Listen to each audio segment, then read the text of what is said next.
যুবক তুমি কেন কবুল পড়ে বিয়ে পড়ো, আমার তো বুঝে আসে না। বাবা আপনি কেন আপনার ছেলেকে কবুল পড়িয়ে বিয়ে দিচ্ছেন, আমার বুঝে আসে না।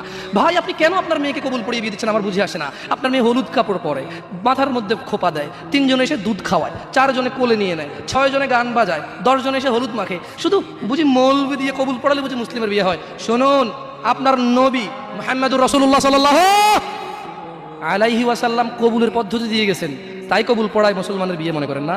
কিন্তু বাকি যেগুলো করেন এগুলো কার পদ্ধতি? কার? মিথ্যা কথা বলবেন না। হুজুর ডেকে খুতবা পড়ে কবুল পড়ে বিয়ে কার পদ্ধতি? আল্লাহ নবীর। এই গান কার পদ্ধতি? কেন করতেছেন?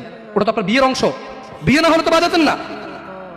বিয়েকে কেন্দ্র করে যেমন কবুল বলছেন, বিয়েকে কেন্দ্র করে তো গানটা বাজাচ্ছেন। কয়জন নবীর উম্মত আপনি? আপনার নবীর নাম কি? আই এম আস্কিং ইউ, আপনার নবীর নাম কি? আমার নবীর নাম মুহাম্মদ রাসূলুল্লাহ সাল্লাল্লাহু আলাইহি ওয়াসাল্লাম। Who is the messenger of Allah for you? আপনার জন্য আল্লাহর নবী কে? কোন নবীর সুন্নাত পালন করলেন গান বাজিয়ে? আপনার জন্য আমার বিল্ডিংটা ভেঙে পড়বে, বলে রাখি ছাড়বো না। আল্লাহ তুমি আমার ভাইদেরকে হিদায়াত দাও ইয়া আল্লাহ, ছাড়বো না। এই যে ভূমিকম্প হলো আপনার গান বাজনা বাজানোর কারণে। মুহাম্মদ সাল্লাল্লাহু আলাইহি ওয়াসাল্লাম কি মিথ্যা কথা বলে? কারা কারা হাত তোলেন তো যে মুহাম্মদ সাল্লাল্লাহু আলাইহি ওয়াসাল্লাম জানে না, মুহাম্মদ সাল্লাল্লাহু আলাইহি ওয়াসাল্লাম জানে না, এরকম কারা কারা স্বীকার করে? আল্লাহ নবী বলেছে যখন বাদ্যযন্ত্র বেড়ে যাবে, গায়িকারা সম্মুখে এসে নাচবে, তুমি অপেক্ষা করো, পাহাড়গুলো কেঁপে উঠবে, পৃথিবীটা নড়ে উঠবে। জালজালা ইযা জুলজিলাতিল আরদু জিলজালাহা, যখন পৃথিবী প্রবল কম্পনে প্রকম্পিত হবে।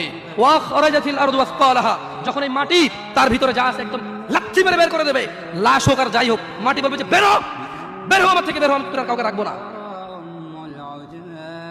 ওয়াকাল আল ইনসান, মানুষ বলবে মালাহা মালাহা, পৃথিবীটা কি হলো, এই মাটির কি হলো, কেন সে কবরগুলো লাশগুলো বের করে দিচ্ছে, কেন সে স্বর্ণ মতি হীরা মানিক্য বের করে দিচ্ছে, মালাহা এর কি হলো, কেন পাহাড় নড়ে উঠছে, কেন পাহাড় ভেঙে চূর্ণ বিচূর্ণ হয়ে যাচ্ছে।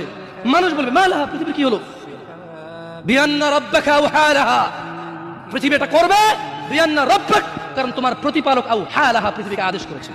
আপনি গান শোনেন, আমি শুনি না, আপনি গান বাজান, আমি বাজি না। যখন চিটাগং নড়ে উঠলো ভূমিকম্পে, আপনার বাড়ির সাথে আমার বাড়িটা উঠছে। বন্ধ করেন এই জুলুম আমাদের উপর, আল্লাহর দিকে তাকিয়ে বন্ধ করেন, আল্লাহর দিকে তাকিয়ে বন্ধ করেন। আপনার বাড়িটা যদি ভেঙে ফেলেন, ইচ্ছা বুলডোজারে ভেঙে ফেলেন, কেউ ধরবে? কেউ জিজ্ঞেস করবে আপনাকে? আপনি গান বাজনা শুনে এভাবে পৃথিবীতে বিপর্যয় নিয়ে আসতেছেন। ইত্তাকিল্লাহ হাক্কা তুকাতিহ, আল্লাহকে ভয় করেন যেভাবে ভয় করা উচিত।